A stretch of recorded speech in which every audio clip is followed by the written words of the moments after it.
Cyberdark White Forest Horus branded. Yeah, you heard me say that correctly. We also have Tistina along with some other interesting stuff like red dragons. Make sure you guys smash the like and crap out of that subscribe button so you guys don't miss out on more Oz content. Now, this is what I would consider the cluster pile of cluster piles, because you have a Cyberdark package in here facilitating, the use of the Cyberdark realm, getting you that free ad and then the additional free normal summon off of this. But we're also playing the Cyberdark Inferno in here as well, which is pretty interesting to see. And then, of course, oh hey, free White Forest cards to be able to facilitate, getting some free advantage / stepping stones to do your thing. We also doing the Fall of Albast package in here, give you access to the branded fusion stuff, so you can put Mirror Jade and some of the other meta good staple cards on the field. And then you also have the Horus package in here just to put very large bodies on the field through this. Any questions as to how this fundamentally works? Because I could not even begin to tell you the level of intricacies that this deck feels like it's playing for. See, we are doing one of the Cyberdark Invasion in here as well, which is kind of cool. The fact you've also got the Shadal Schism in here as well. So you can roll that window on up on your opponent and then have your opponent go, what's that thing doing here? And all of these engines, I feel like for a cluster pile deck, or at least an idea that somebody is trying to come up with out here to make this look successful. Yes, I understand this is missing 3 side deck cards. From what I was told, they didn't know what else to side deck. They were like, we don't have enough room to really interchange engine pieces with this, so we just opted to not include the extra side deck cards because we didn't initially need them. So that's perfectly understandable. I can get behind, sometimes you just can't make those decision trees to really make those decisions that you really need to. So that's understandable. Also, we get to play this for the massive line of negates. That's hilarious. Next up, we have Tistina for you. Now, this takes me back, actually. I see we are doing some Ken and Gen shenanigans in here. And you got the cards, when Ken and Gen first came out, a lot of people were crapping the bed. They're like, these are the most broken cards ever. And they just... I forgot Ken and Gen existed until they got announced for rarity upgrades recently. That's how irrelevant Ken and Gen have been to the overall development, of the game. Now, because of this, getting that draw power from this, or the ability to give your opponent a monster so you can start doing some things, is actually going to be very important. We're also only doing 2 copies of the Tistina God.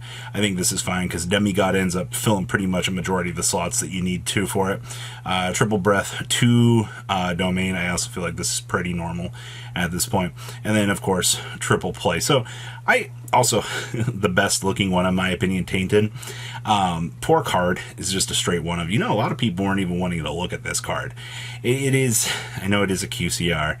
I know that it's a little bit rough out here, but let's call it what it is. This card is pretty freaking awesome for what it does. Also, the fact you have, Book of Eclipses, Negators, and of course, Destructive Druid Cannons, clean things up. So there's also playing 1 copy of Disordinance too. So, take everything that you see here and be happy with it. Also, your rank 10s, the fact you also get access to Varudus now. Varudus actually being a crazy level power up for this deck is actually kind of stupid to me to think about. Because you look at Varudus, you're like, oh yeah, that card does exist. And it's like, oh yeah, it's also rank 10 for this.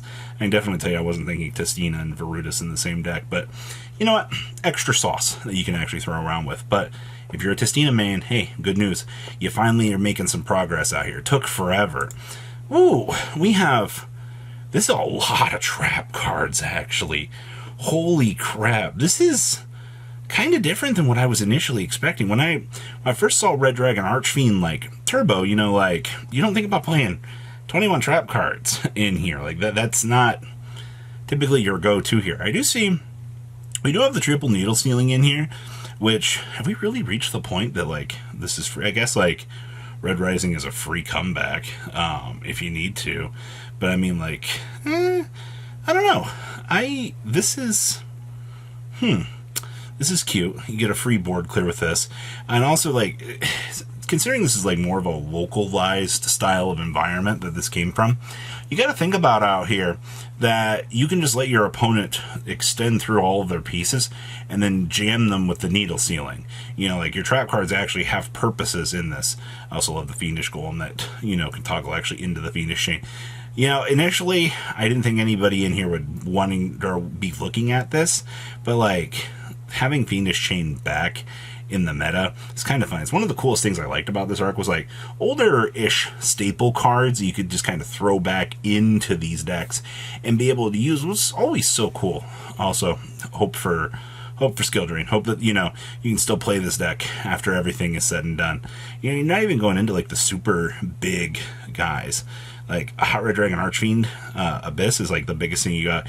You're just rolling 8s for the consistency factor and using your trap cards to kind of close out the game. And honestly, there's nothing wrong with that. I think that does relatively work out pretty well for you. Also, stupid Void Ogre Dragon, you know, being able to set pretty much everything to turn this thing on. Yeah, I get it. It seems fine.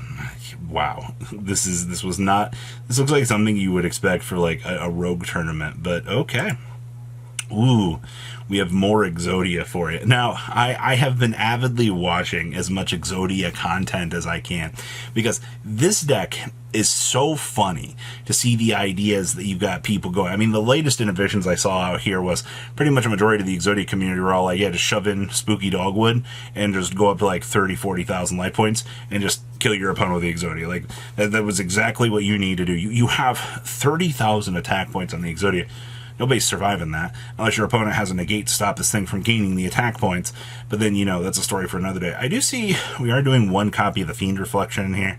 Not a super big fan of this card. I'm not a big fan of any of the level 4s, honestly. We do have double Golem. I do like this. This does feel right. We're doing 1 Obliterate, 2 Exod Fires. There will be times that I will be honest with you. I do want to Exod the Fires of Rage in this deck. Being able to have the double set off of this just feels so good. You're also playing the Azaroon in here because, you know, you can make the Rabbit with the guys, get the negate set, and then, you know, when you onk up and shuffle back, the Azaroon's still on the field for you. So that's always going to be something pretty free to consider. Also, Secret Village built into the main deck, disgusting. The fact that Exodia just goes, oh yeah, hey, by the way, you have this set up. I mean, you try to imperm me, cool, negate it, offer handshake to your opponent. You don't really get the chance to do anything. You got plenty of, also main decking this, only 1 Lightning Storm. I don't really like that. I feel like you want to have this, you know, the Super Poly's built into the main deck also to tear through those threats, you know, Mud Dragon and Garua. Pretty good. Also, this Drowning Mirror Force is kind of cute, actually. I guess, to be fair, you're never going to expect an Exodia player to Drowning Mirror Force you. You just be like... But, I mean, once again, this is the local Buster deck from hell. There is just so much you can do with Exodia. Like, it's actually just cracked. Alright? Next up here, we have Pendulums for you again. Hey, we're back on the Magispector stuff. I will tell you, you are going to continue to see people out here trying to crack this deck wide open because there's just so many things that you can do. I mean, full extender stuff here. The super heavy samurai stuff is just kind of free real estate, especially, you know, Wakashi and Benki being able to be like free universal scales for you. And then, of course, the Bambuku package just starts filtering through all the things you want to see. And, of course, you actually do get to play Trigate. This deck is able to do enough link climbing that you can actually set up a Trigate and actually have this thing be relevant. I also do see, hello, Firewall Dragon Singularity. I mean, when you can go through all of this, you know, put an Apo up on the field, maybe like a Bagusa and a Subdugaris, I feel like you're in a pretty good position. You know what I mean? I also do see we are citing a Guiding Ariadne in here. You know, hey, free Solemn Judgments and a free, you know, if this thing gets popped, get a free Solemn Judgment from the deck. Yeah, why not, right? You just got to think about the value that this Judgment's going to give to you to want to warrant playing it, and I think that's pretty cute. Also, nice Soul Gaia booster in here. This deck really does have some crazy stuff. I really do wish we could play the Secret Village in here, you know, for the sub-spell caster fun stuff, but, you know, being able to roll the Trigate Wizard, I think accomplishes pretty much what you want it to do at the end of this. So that is the madness that we are dealing with today for these decks. A lot of exciting things, actually. So please, take some time, leave a comment down below, tell me what you guys think about these interesting decks, and of course, I will see your beautiful faces back here later in the day. Stay safe out there, alright? patrons. Thank you.